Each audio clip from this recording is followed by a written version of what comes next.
ومن يصنع المعروف في غير أهله يلاقي الذي لاقى مجير أم عامر.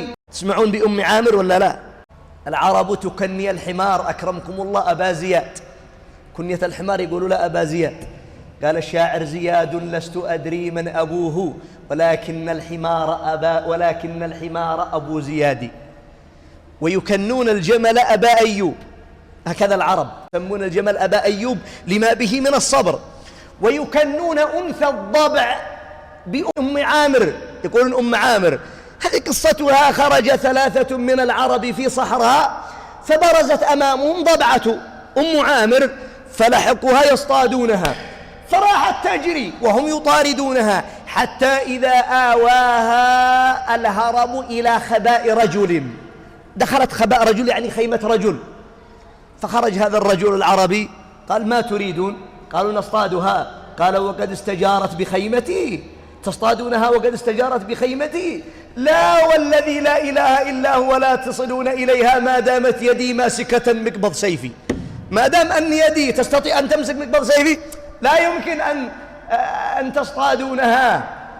ثم قرب لها الطعام والشراب حتى إذا كان من اليوم الثاني رأته وقد نام، وجاءت وبقرت بطنه وأخرجت أمعاءه وأكلت من لحمه ودمه. فجاء ابن عمه فرأى حالته هذه، قال: أين الضبعة التي أعطاها وسمنها؟ فوجد أنها قد هربت، فأخذ سيفه وتوشح قوسه وراح يلحقها حتى اصطادها. ثم جاء يبكي على ابن عمه ويقول: ومن يصنع المعروف في غير أهله يلاقي الذي لاقى مجير أم عامر.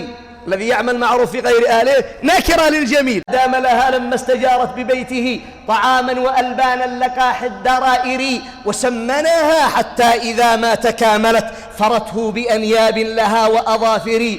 فقل لذوي المعروف هذا جزاء من بدا يصنع المعروف في غير شاكر. لا يكون إنسان يتخلق بهذه الأخلاق كلها.